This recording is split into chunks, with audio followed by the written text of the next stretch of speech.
They told him to use the service elevator. Not quietly, not privately, but loud enough for the people in tailored suits behind him to hear. "Staff access is around back," the security supervisor said, one hand already gesturing toward the side corridor. "Executives are entering through the main doors."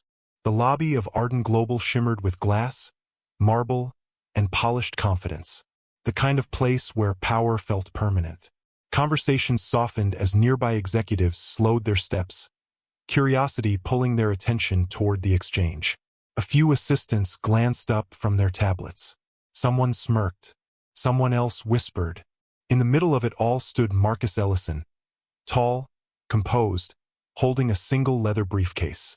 No badge, no entourage, no visible status.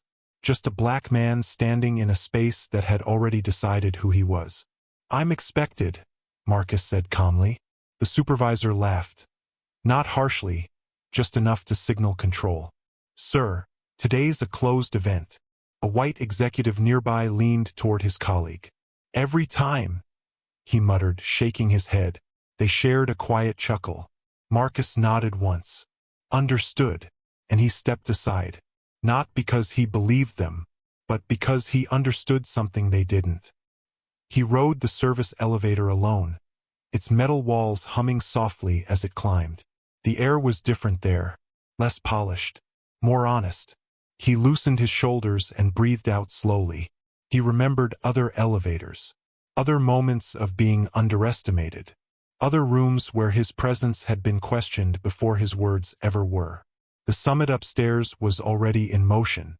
On the 39th floor, Arden Global's leadership filled a long conference table beneath warm lights and massive screens displaying optimistic projections. The interim CEO, Richard Hale, stood confidently at the head, rehearsing lines about growth, innovation, and resilience. No one mentioned the internal audit that never reached regulators. No one mentioned the data breach quietly settled with NDAs. No one mentioned the numbers that had been adjusted just enough to survive scrutiny. They believed the danger had passed. Richard checked his watch. "Let's begin," he said.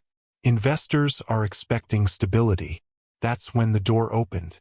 Conversation died instantly. Marcus Ellison walked in. No rush, no hesitation, no explanation. A few board members frowned, confused. One whispered, "Who is that?" Richard's expression hardened. "Excuse me," he snapped. "This meeting is private." Marcus approached the table and placed his briefcase down gently. The sound was small, but it landed heavy. "I know," Marcus said. "I authorized it."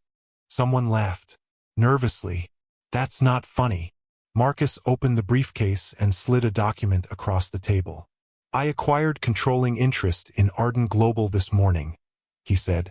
Quietly, legally, completely. The room shifted. Richard scoffed. "That's impossible."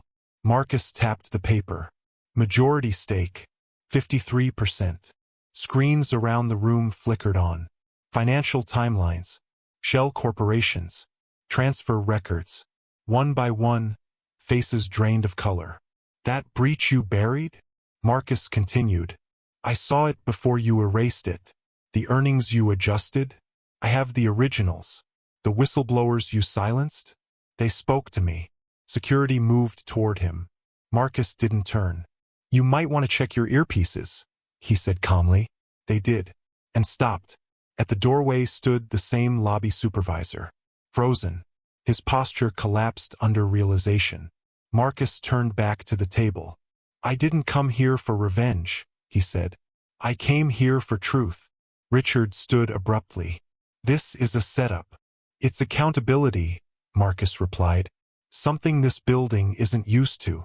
One board member tried to speak. Another avoided eye contact. Someone else whispered, "We can fix this." Marcus listened. Let them talk. Let them scramble. He'd learned that power revealed itself most clearly when threatened. Finally, he closed his briefcase. "Arden Global will cooperate fully with regulators," he said. "Effective immediately, leadership will step down. Employees who were pressured into silence will be protected." And the culture that allowed this. He paused. Ends today. Phones buzzed around the room. News alerts. Stock movement. Consequences.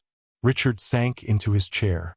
Later, as authorities arrived and executives were escorted out, Marcus rode the main elevator down. This time, no one stopped him. The doors opened to the lobby. The same marble floor. The same lighting.